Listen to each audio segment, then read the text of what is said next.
ما ينفعش يعدي علينا العيد من غير ما نعمل فيه الغريبة الناعمة جدا والدايبة بس في نفس الوقت مستوية ومظبوطة من جوه. كتير مننا بيحب الغريبة، بس انا عارفة ان اوقات كتير بتبقى مشققة او بتفرش قوي في الفرن. ان شاء الله النهاردة هنتجنب كل الاخطاء ديت عشان الغريبة تطلع معاكي مظبوطة وناجحة ودايبة كده زي ما انت شايفة، وواخدة لون ابيض جميل، زي ما هتدخل الفرن بلون ابيض زي ما هتخرج بلون ابيض وجميل. الغريبة مش مكونات بس، الغريبة اصلا 3 مكونات بتحطيهم على بعض وبتقدري تعملي الغريبة، ولكن اهم حاجة الطريقة والحالة بتاعة المكونات والادوات اللي انت هتستخدميها. تعالي على طول نشوف الطريقة. بس لأول مرة بتشوفيني أنا رحاب، ما تنسيش تعملي سبسكرايب ولايك وشير وتفعلي الجرس عشان يوصلك كل جديد بقدمه.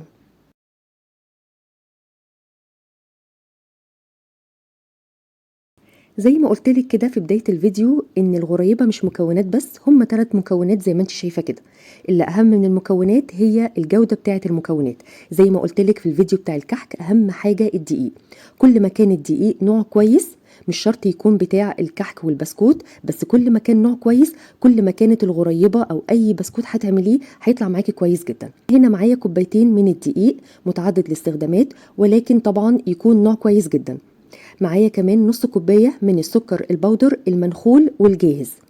هضيف كمان كوباية من السمنة، واهم حاجة ان السمنة تكون نوع كويس وبريحة كده كويسة، واهم حاجة ان هي تكون موجودة في التلاجة قبل ما تشتغلي في الغريبة من قبلها كده بساعة. يعني بصي انا بعمل مجهود علشان اضغط عليها علشان تعمل العلامة دي، والطبق برضو مشبر كده من الجناب لان هي كانت موجودة في التلاجة. انا كمان مش مستخدمة سمنة بلدي، مستخدمة سمنة عادية بس نوع كويس. الطبق بقى اللي احنا هنعمل فيه العجينة هتضيفي فيه كل كمية السمنة، وزي ما انت كده ملاحظة السمنة متماسكة جدا مش سايبة خالص. نزلي بقى الكمية كلها علشان خاطر المقدار ما يختلفش معاكي.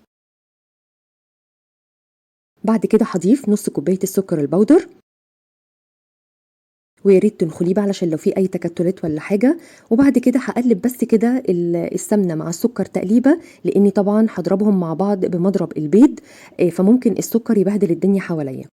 اضربيهم بقى كده مع بعض كويس بمضرب البيض او ممكن بالعجان برضو لو متوفر عندك.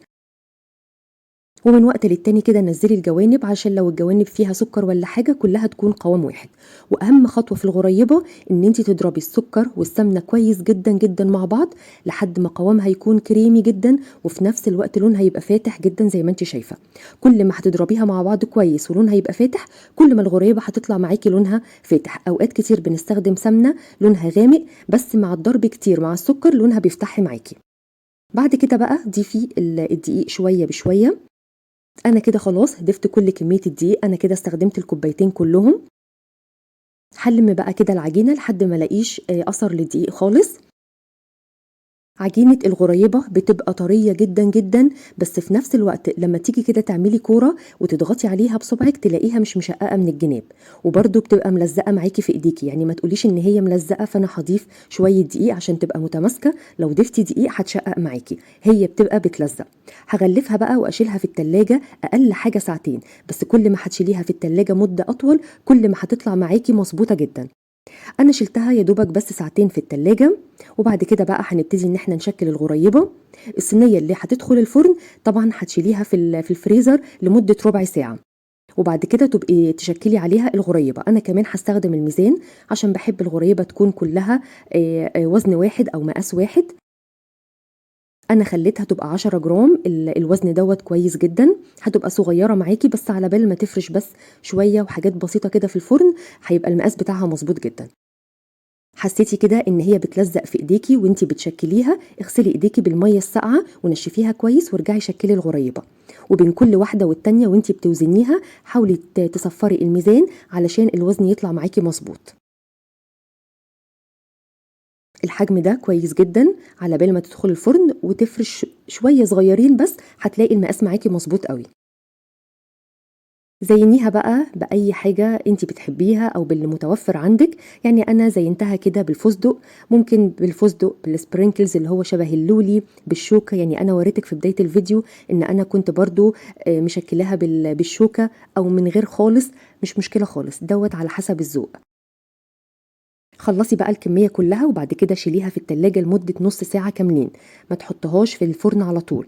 تشيليها في التلاجة نص ساعة. بعد كده هتدخل الفرن على درجة حرارة 160 وهتقعد بالظبط من 10 دقايق لربع ساعة بالكتير.